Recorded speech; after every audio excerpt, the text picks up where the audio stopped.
Cactus grandiflora homeopathic औषधि कॉम्पैरेटिव मेटेरिया Medica भाग 3 अध्याय 237, 238, 239 डॉक्टर नारायण चंद्र घोष।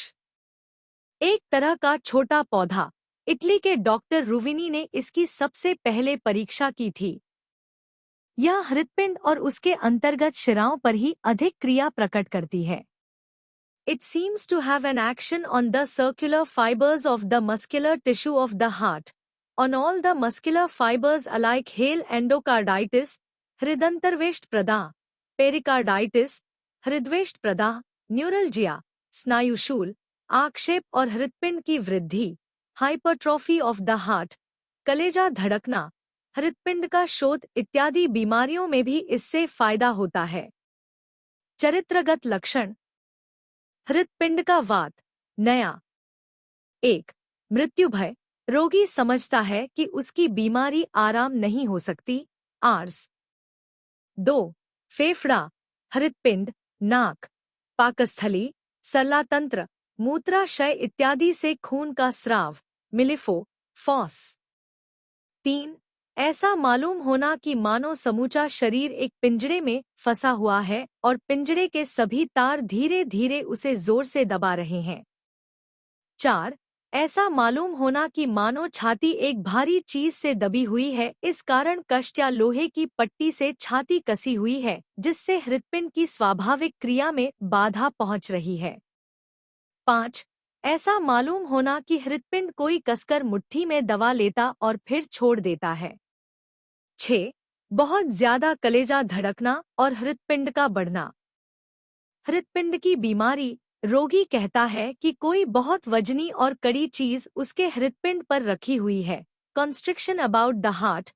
उसका कलेजा मानो कोई एक बार कसकर मुट्ठी में पकड़ लेता है फिर छोड़ देता है। इसके अलावा छाती पर कपड़ा रखने से भी वहां दर्द मालूम होता है। कभी कभी उक्त लक्षण अर्थात कड़ी चीज से दबने और अटक जाने की तरह दर्द पेशाब की जगह पर, मलद्वार में या योनि इत्यादि में हो तो वहां भी कैक्टस से फायदा होगा।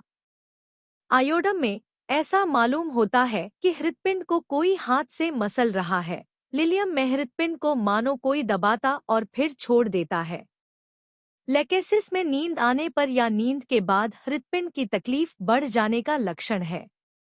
कैक्टस में ऊपर बताए लक्षणों के अलावा रोगी की मानो सांस रुक सी जाती है और बेहोशी सी आ जाती है। पसीना आने के साथ नाड़ी की गति घट जाती है। रोगी बाईं करवट बिल्कुल ही सो नहीं सकता। कलेजा धड़कने लगता है इत्यादि और भी कितने ही लक्षण हैं। कैक्टस के इस तरह के चरित्रगत हृदपिंड के लक्षणों के साथ हृदपिंड का शोथ और उसके साथ ही अंग प्रत्यंग का शोथ रहता है तथा बहुत ही कष्टकर श्वास प्रश्वास और सो न सकना इत्यादि हो, तो उस दशा में भी कैक्टस फायदा करती है। एंजाइना पिक्टोरिस, हृदशूल। सिर दर्द, स्नायविक या रक्त की अधिकता के कारण सिर में दर्द, कुछ चुभने और टपक की तरह का दर्द, दर्द माथे के दाहिनी ओर और सिर की चोटी, मूर्धादेश में ज्यादा होता है। माथा बहुत भारी, ऐसा मालूम होता है जैसे कोई भारी चीज माथे पर दबाव डाल रही है। किसी तरह की गड़बड़ी या रोशनी सहन नहीं होती। इसका और भी एक लक्षण है, भोजन का बंधा समय बीतते ही सिर में दर्द आरंभ हो जाता है। रक्तस्राव। उपर्युक्त हृदपिंड की बीमारी के लक्षणों के साथ कलेजे में टपक का दर्द और उसके साथ ही फेफड़ा, नाक, मलद्वार, पाकस्थली, मूत्रद्वार आदि किसी भी स्थान से रक्तस्राव हो तो उसमें कैक्टस फायदा करती है। मूत्रनली से थक्का थक्का खून निकलता है। जल्दी जल्दी पेशाब होता है। मलेरिया ज्वर में खून के दस्त होते हैं। ऋतुस्राव लेटने पर बंद हो जाता है, किंतु बैठने या हिलने डोलने पर फिर होने लगता है। ऋतु खूब जल्दी जल्दी होना, सांव का रंग काला अलकतरे की तरह होना, कॉकुलस, मैकार्ब। गलनली की बीमारी, गले की नली, एसोफेगिस, सिकुड़ी हुई, जीभ सूखी, उसमें एक बूंद भी रस नहीं रहता। कोई चीज निगलने के समय रोगी को भोजन के साथ ज्यादा मिकदार में कोई तरल चीज या पानी पीना पड़ता है। वात बायां हाथ सुन्न हो जाता है, हाथ बर्फ की तरह ठंडे, पैरों को कभी भी स्थिर नहीं रख सकता, रेस्टलेस, बराबर हिलाया करता है हाथ पैरों में शोथ। सविराम, ज्वर।